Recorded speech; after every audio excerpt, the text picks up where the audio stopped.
오늘 저는 로마서 8장 16절에서 18절 말씀을 가지고 현재의 고난은 장차 우리에게 나타날 영광과 비교할 수 없음, 이러한 제목으로 말씀을 나누겠습니다.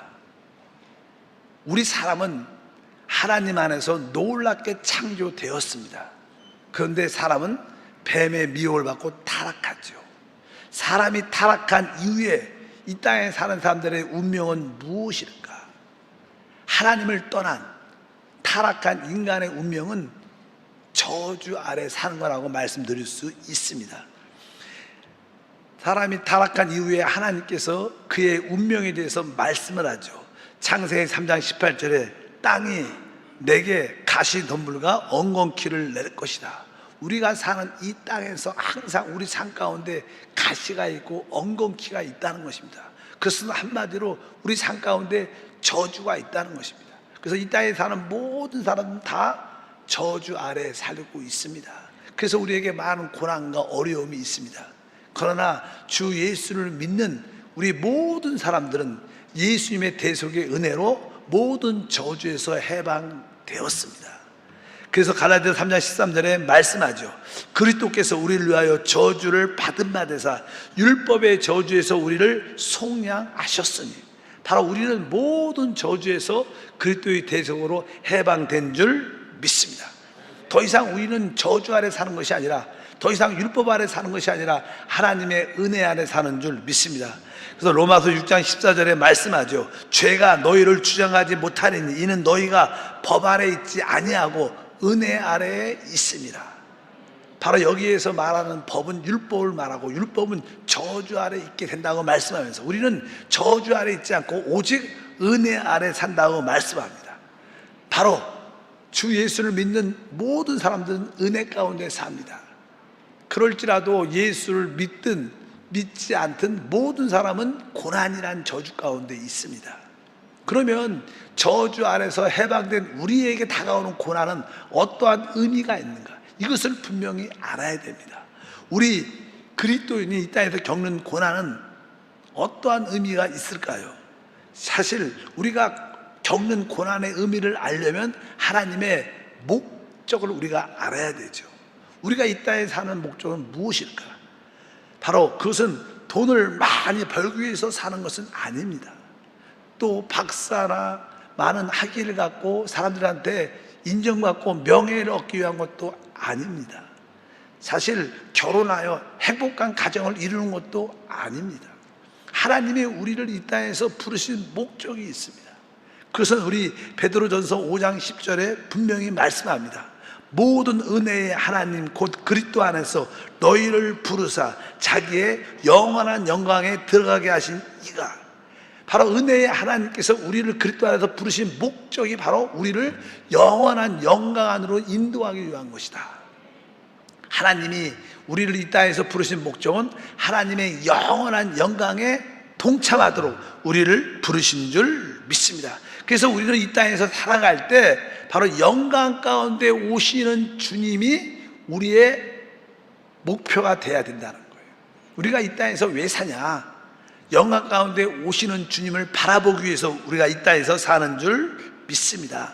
그래서 이 영광이란 단어, 하나님께 부름받은 사람들은 항상 영광을 하나님이 보여주시다고 말씀합니다.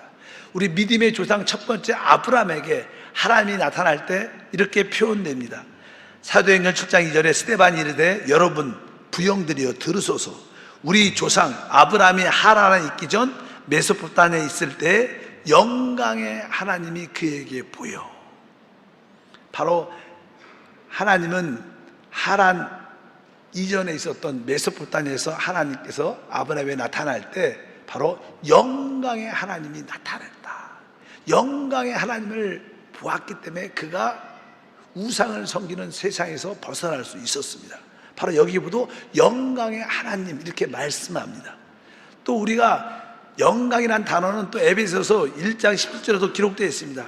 우리 주 예수 그리스도의 하나님 영광의 아버지께서 지혜와 계시형을 너에게 주사 하나님을 알게 하시고, 우리 하나님을 표현할 때 우리 하나님은 영광의 아버지십니다.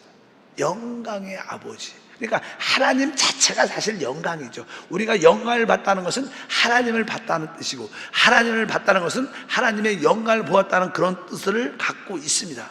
이제 앞으로 우리 주님이 다시 이 땅에 오시죠. 주님이 오실 때 어떻게 오시냐? 영광 가운데 오시고 영광의 보좌에 앉으신다고 분명히 말씀합니다.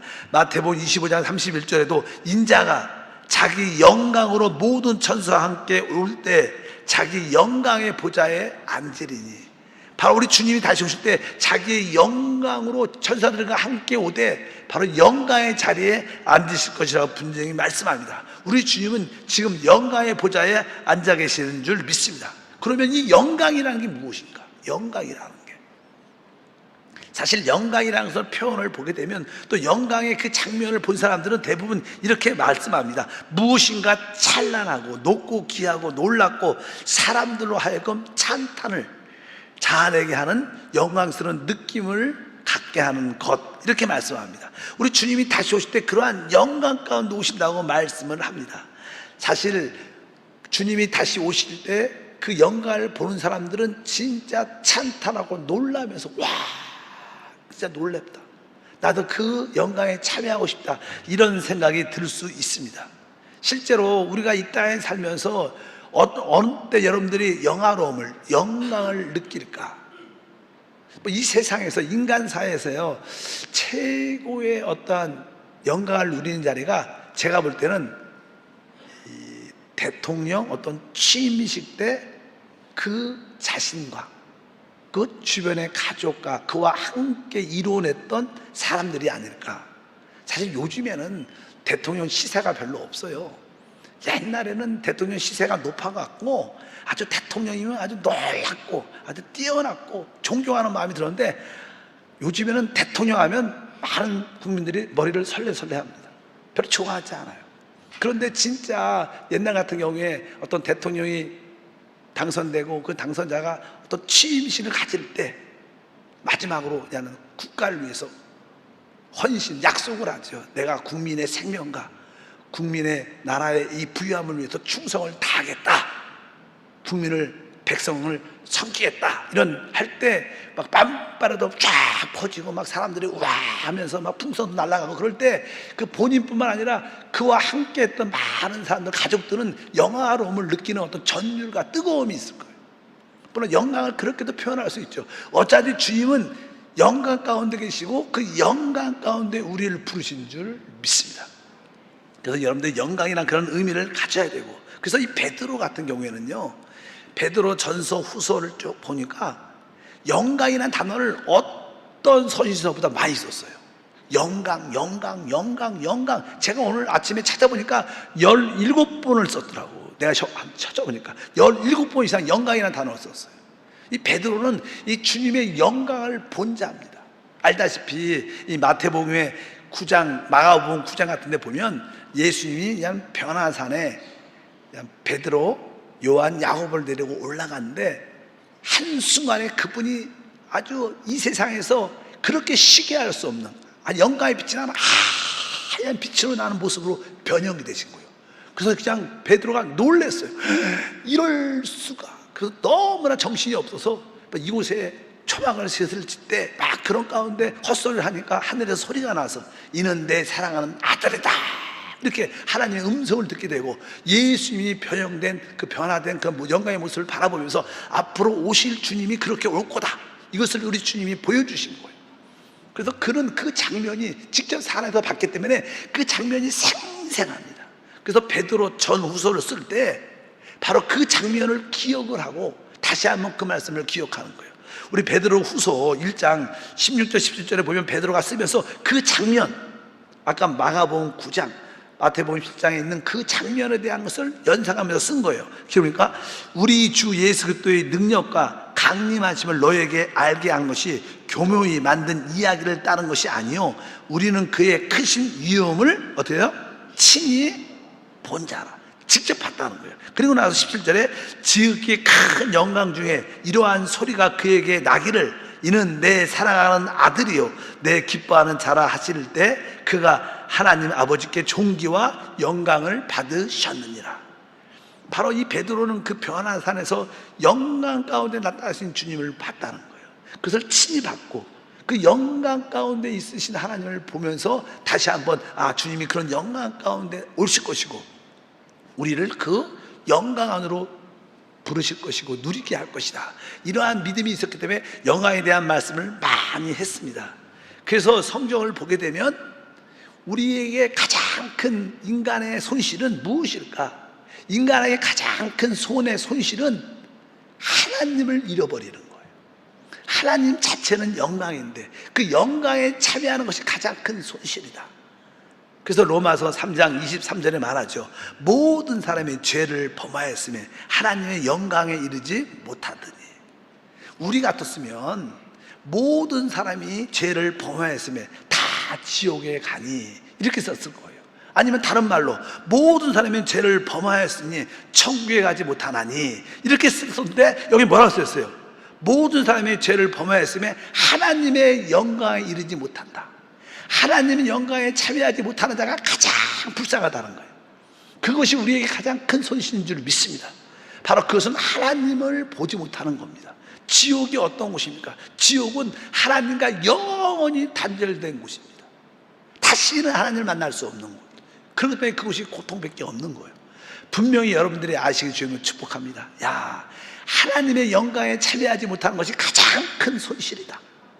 믿으시면 아멘. 그래서 여러분들은 그 하나님의 영광 안으로 우리는 부름을 받았고 그 영광을 목표로 삼아야 되고, 근데 우리에게 다가올 그 영광은 사람마다 다르다고 성경에 기록되어 있습니다. 일단 다시 한번 베드로전서 5장 10절 말씀을 읽어보니까 모든 은혜의 하나님 곧 그리스도 안에서 너희를 부르사 자기의 영원한 영광에 들어가게 하신 이가, 우리를 하나님의 영원한 영광 안에 우리를 다 부르셨는데 우리 모두가 부름을 받은 줄 믿습니다. 그런데 막상 그 안에 들어가면 그 영광에 어떤 차이가 있다는 거예요. 차이가 있다는 거예요. 그래서 고린도전서 15장 41절에 말합니다. 해의 영광이 다르고 달의 영광이 다르며 별의 영광도 다른데 별과 별의 영광도 다르도다. 우리가 종종 이 태양의 그 빛을 보게 되면 너무나 강렬해서 정상적인 눈으로 직접 그 해를 볼 수 없습니다. 너무 그것을 뚫어지게 보면 눈이 실명할 수도 있죠. 왜? 그 영광의 빛이 가니까. 그래서 이렇게 까만 안경을 쓰고 보든가 그럴 때 이 태양의 모습을 볼 수 있죠. 또 우리가 달의 빛의 영광도 봅니다. 달의 빛의 영광을 보는 것은 그렇게 힘들지 않죠.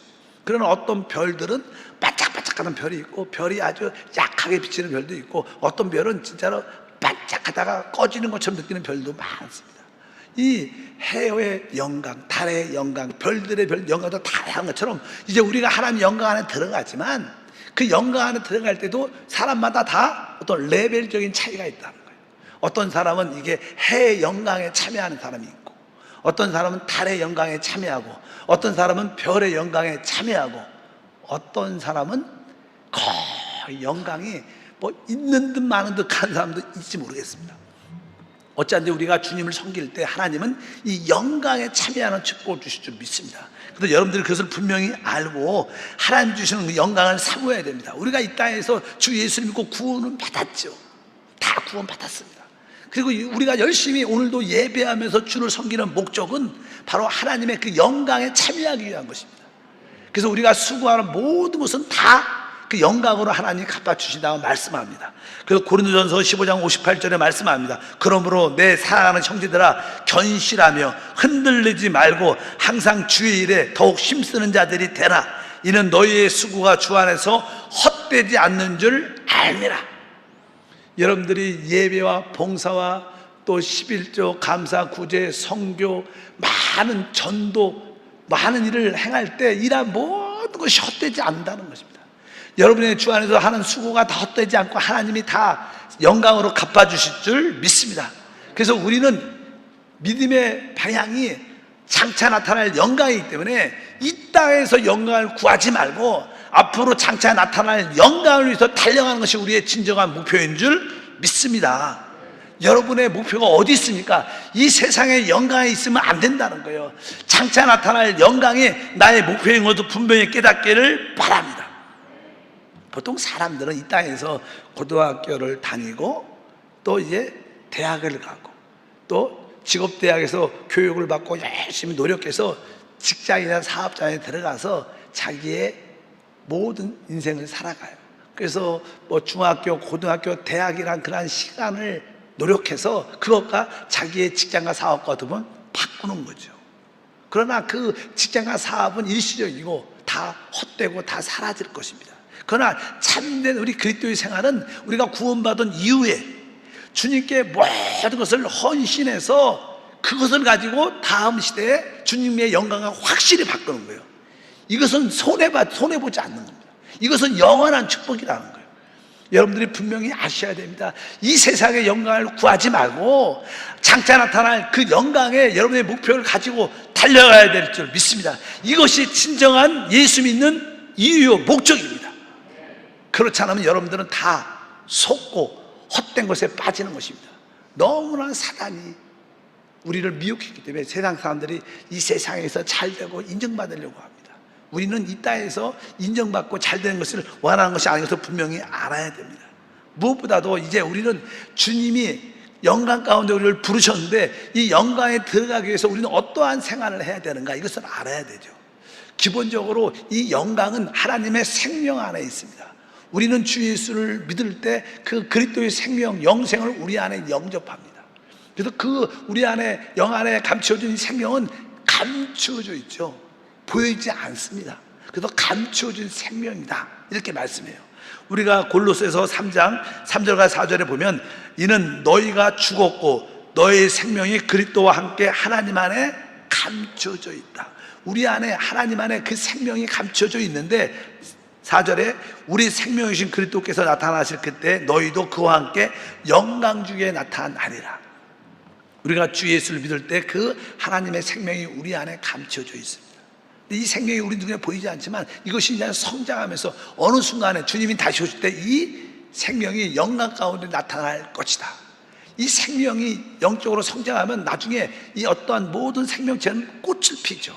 영광의 최고의 변화를 갖게 되는데 바로 우리 안에 있는 성장한 결과에 영광의 꽃이 확 피는 날이 있을 것입니다.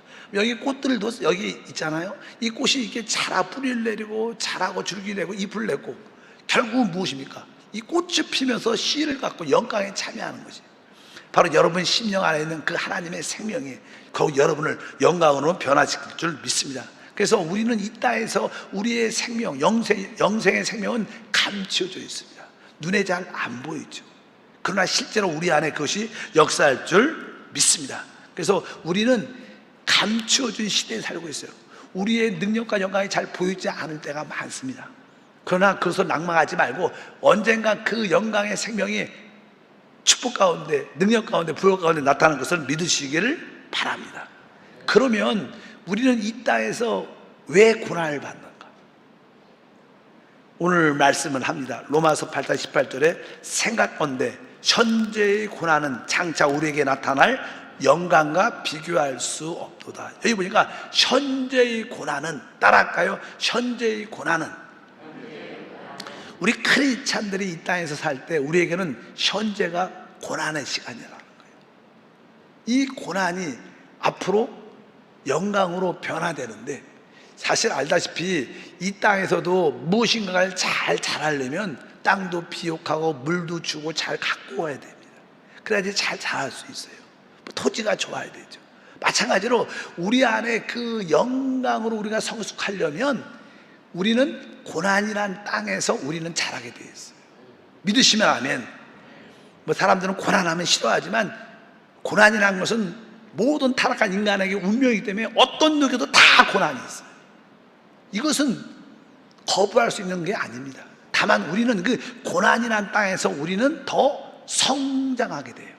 그래서 하나님은 종종 우리에게 그런 고난의 환경을 많이 안배하시고 허락하십니다. 사실 여러분도 보면 결혼 생활이 고난의 시작이야.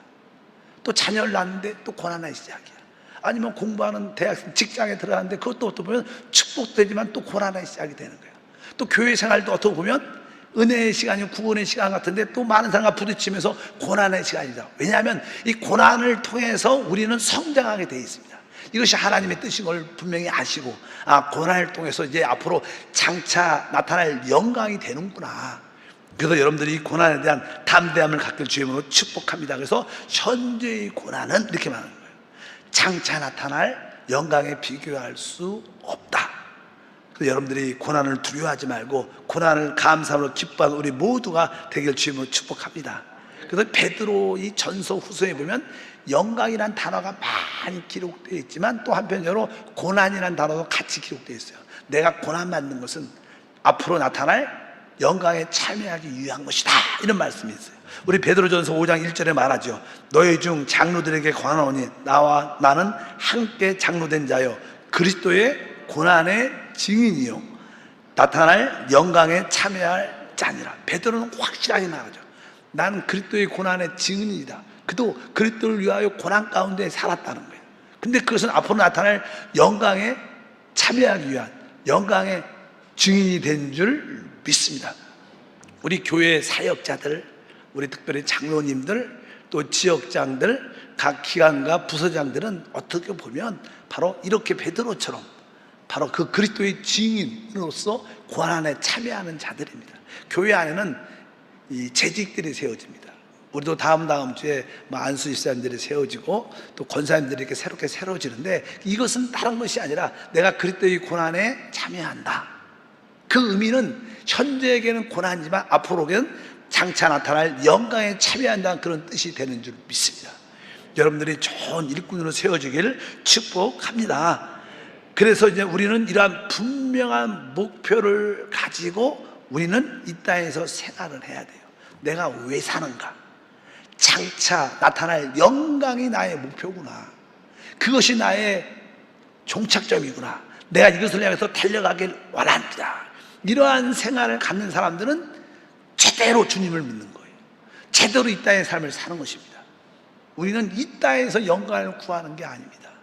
많은 교회들이 이 세상에서 영광을 구합니다. 세상에서 인정받고 정부에서 인정받고 믿지 않는 사람도 인정받기를 원해요. 그것은 그럴듯하지만 사실 그렇지 않아요. 이 세상은 사단의 역사가 있는 땅이라 이 세상 우리가 제대로 믿으면 교회는 핍박받게 돼 있는 게 정상입니다. 우리는 현재의 고난을 당하는 것이지 우리의 영광은 다음 시대에 있는 거예요. 나타날 영광이 있는 것을 분명히 아시고 교회가 핍박과 어려움을 겪어도 두려워하지 말고 내가 장차 나타날 영광이 나의 목표다. 나는 믿음으로 주님을 섬기기를 원한다. 어떤 박해와 핍박도 두려워하지 않는 성도가 되길 주의 이름으로 축복합니다. 그래서 우리는 주님이 다시 오심을 우리의 목표로 삼고, 왜? 주님이 다시 오실 때 우리가 영광 가운데 우리가 평안하되죠. 휴고되면서 그 영광에 참여하는 최고의 축복이 함께할 줄 믿습니다. 보통 사람들이 고난을 받으면 어떻게 될까요? 여러분들도 고난을 많이 받아봤죠. 고난을 제대로 받으면 사람들은 이 마음이 넓어지고 수용성이 많아지고 이해력이 많아져. 진짜로 그래요. 예수를 참으로 믿는 사람 중에서 고난을 받으면 아주 넓혀진 마음을 갖고 어떤 사람도 이해하고 품을 수 있는 그런 마음이 돼요. 성경에서 구약에 보면 다윗만큼 고난과 환난을 많이 당한 사람은 별로 없습니다.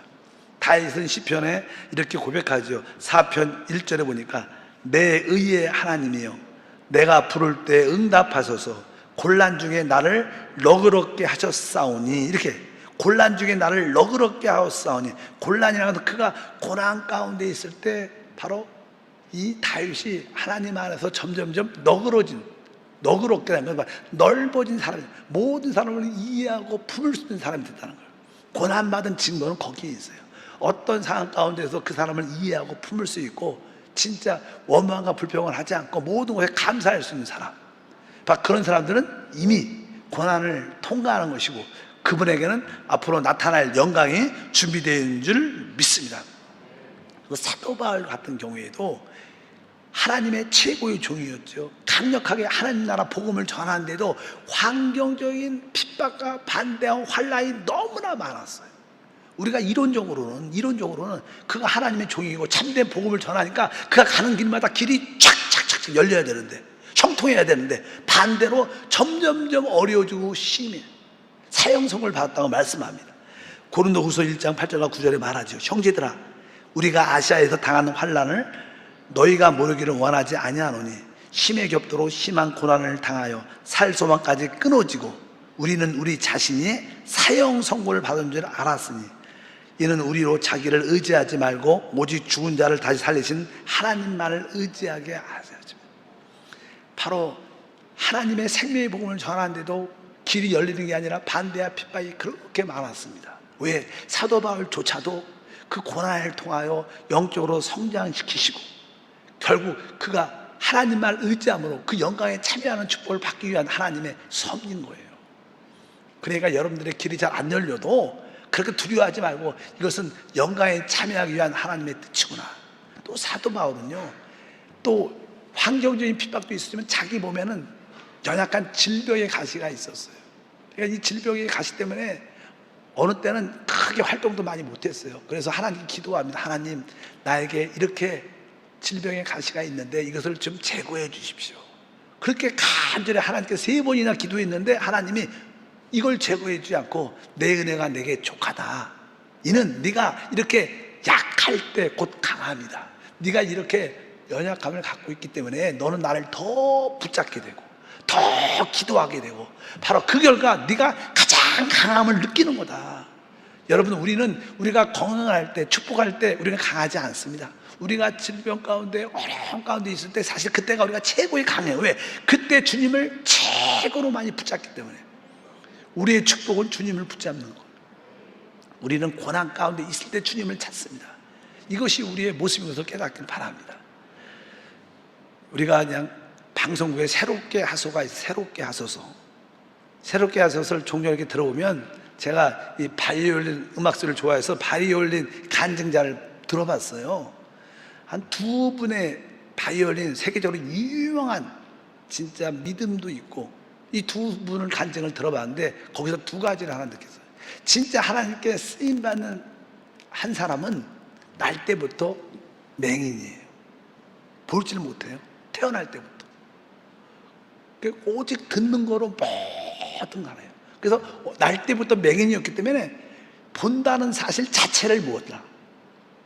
친구들이 저거 이렇게 어떤 장면을 오라같이 이렇게 아름다운 빛의 모습을 이렇게 보면 아름답다 그러잖아요. 진짜 환상적이다 이 보잖아요. 근데 이 사람은 바로 이 보지 못하니까 그 소리로 듣는 거야. 소리로. 그래서 오라를 듣는다 이렇게 표현해요. 우리 사람들은 오라 그 멋있는 장면을 본다고 표현하는데 이 사람은 늘 듣는 거 뵙기 때문에 늘 듣는 것에 아주 예민해요. 그래서 그렇게 살아오니까 음악도 잘하겠지만 무엇보다도 사람의 목소리를 딱 들면 알아. 대화를 몇 번만 하면 저 사람이 교만하구나. 저 사람이 문제가 있구나. 저 사람이 온유하구나. 저 사람은 진짜 착한 사람이야. 자기는 그렇다고 그냥 간증을 그런 얘기를 쭉 해요. 근데 또 한 분이 있어요. 한수신가 그래요. 유명한 이 바이올리스트인데 이 아이는 어릴 때 몰랐었는데 4살인가 5살 때쯤에 학교에서 이렇게 공부를 이렇게 뭘 배우면 조금 듣는 게 좀 잘못돼서 이상하다. 그리고 나중에 보니까 한쪽 청력이 아예 없는 거예요. 아예 없어요. 한쪽 귀만 들리는 거예요. 나중에 발견했죠. 그래서 나는 부모님이 바이올린을 가르쳐서 바이올을 하는데 한쪽 귀가 안 들리니까 한쪽 귀로만 듣죠. 그러니까 늘 모노로만 듣는 거야. 스트레스로 들어본 적이 없는 거야. 근데 이제는 이 아이가 하나님 앞에서 이제는 만나고 오늘 연습을 바이올린을 이렇게 연습을 배우고 연습하는데 사실 최고의 바이올리니스트들은요 아주 세상에 올라가면 그 실력이 거의 비슷합니다. 왜? 워낙 연습을 많이 하니까 최고의 실력 거의 차이가 별로 없죠. 구별하고 이 서열을 정하기가 쉽지 않습니다. 근데 우리 가수들도 보면요 노래를 되게 다들 잘 부르죠. 그런데 어떤 가수가 뜨냐면 자기만의 음색을 가진 사람이 떠요. 자기만의 음색을 갖고 있어야 돼. 목소리에 음색이 있을 때 사람들이 아주 귀하게 느끼고 은혜를 받죠. 그런 것처럼 특별히 이 바이올리스트가 최고의 어떤 주의자나 그 어떤 작곡자나 그를 가르치는 선생님이 너는 진짜로 최고의 음색을 가졌다는 거예요. 왜 그러냐면 늘 한 귀로만 들어요. 그러니까 모든 음악을 한 귀로만 듣고 모든 걸 소화하니까 나름대로 보통 사람들이 듣고 연주하는 것과 이 사람이 한 귀로만 듣고 연주하는 것은 조금 다른 거예요. 그러니까 이 모든 바이올리니스트의 실력이 있지만 이 사람은 특이한 바이올리니스트의 음색이 있는 거예요. 그래서 사람들이 거기에 감동을 받는 거예요. 제가 이 의미를 말씀은 다른 뜻이 아니라 우리가 고난 가운데 다 있죠. 아까 날 때부터 맹인, 또 하나이는 말 때부터 귀가 안 들려요. 이렇게 어려움들이 우리 가운데 있을지라도 그것이 결국 그들에게 특이한 음색으로 변화돼서 세계의 바이올리니스트가 됐다는 거예요. 우리가 고난 가운데 있을 때 우리는 진짜 주님만 바라봅니다. 진짜 그래요. 우리가 고난이 없으면 주님 잘 안 바라봐요. 우리가 고난을 통과할 때 우리는 오직 그렇지 않다면 주님을 더 붙잡고 더 주님께 가까이 나가니까 진짜 고난 가운데 있는 사람들은 그리스도의 음색을 갖게 돼요. 주님의 음색을 갖게 되면서 진짜 결국 하나님의 영광을 드러내게 되죠. 믿으시면 아멘. 그러니까 우리에게 다가오는 고난을 두려워하지 말라는 거예요. 그것은 장차 날 영광에 참여하는 하나님의 뜻인 것을 믿습니다. 그래서 사도 바울도 그렇고 많은 하나님의 종들도 늘 연약함을 가지고 있습니다. 우리 조영기 목사님도 그런 얘기를 많이 했어요. 우리 목사님도 이 폐결력으로 주님을 만나죠. 폐병에서 하나님이 살려줘서 주님을 만나고, 그리고 우리 목사님이 제가 기억에 55세까지 항상 몸에 연약함, 몸에 공황장애도 있었고 항상 몸이 늘 약해서, 그래서 그때 난 저희 선교제 목사님 오셨을 때 목사님이 그런 얘기를 하셨어요. 나는 요즘이, 그때 한 55세쯤 되셨는데 나는 요즘이 가장 건강한 것 같아. 그렇게 사역을 하시면서 목사님 겉으로 볼 때는 멀쩡하신데 늘 건강에 대한 약함이 갖고 있어요. 그분도 그러한 고난이라는 것이 있기 때문에 결국 그 고난 때문에 주님을 끝까지 붙잡았고 위대한 하나님의 종으로 최고의 교회를 이루신 줄 믿습니다. 그래서 우리는 고난을 무서워하지. 이 땅은 고난이 있는 땅이고 고난은 우리에게 옵니다. 그러나 우리는 그 고난을 영광으로 승화시키는 것이 우리의 신앙생활인 줄 믿습니다. 그래서 베드로 전서 4장 12절과 13절에 말하죠. 사랑하는 자들아, 너희를 연단하려고 오는 불시험을 이상한 일 당한 것 같이 이상히 여기지 말고 오직 너희가 그리스도의 고난에 참여하는 것으로 즐거워하라. 이는 그의 영광을 나타나실 때 너희로 즐거워하고 기뻐하게 하려 함이라. 우리에게 다가오는 불시험과 연단을 두려워하지 말라는 것입니다. 이상한 일 당하는 것이 아니라 결국 그의 영광 가운데 주님이 오실 때 우리도 그 영광에 참여하는 축복을 누리기 위한 것이라고 말씀하는 줄 믿습니다. 우리가 주님을 섬기는 최종의 목적지는 무엇이냐? 영광의 자리입니다. 우리는 그 영광을 향해서 달려갈 수 있어야 돼요. 저도 내 개인적으로 이렇게 주님을 향해서 가는 이유가 무엇인가? 저도 주님의 그 영광을 본 적이 있어요. 그 영광만 생각하면 어떠한 것도 툴툴 털고 갈 수 있는 거예요. 오늘이라도 주님이 부르시면 그 영광을 해서 가는 겁니다. 그래서 그 환난과 고난 가운데 그 영광을 받기 때문에 그것이 나의 목표가 됐고 나의 힘이 됐고 에너지가 돼서 달려가는 줄 믿습니다. 여러분들 모두가 하나님이 주시는 그 영광을 목표로 향해 끝까지 달려가길 바랍니다. 이 땅에서 영광이 아니라 장차 나타날 영광이 우리의 목적지고 우리의 목표가 될 걸 확신합니다. 하나님 감사합니다.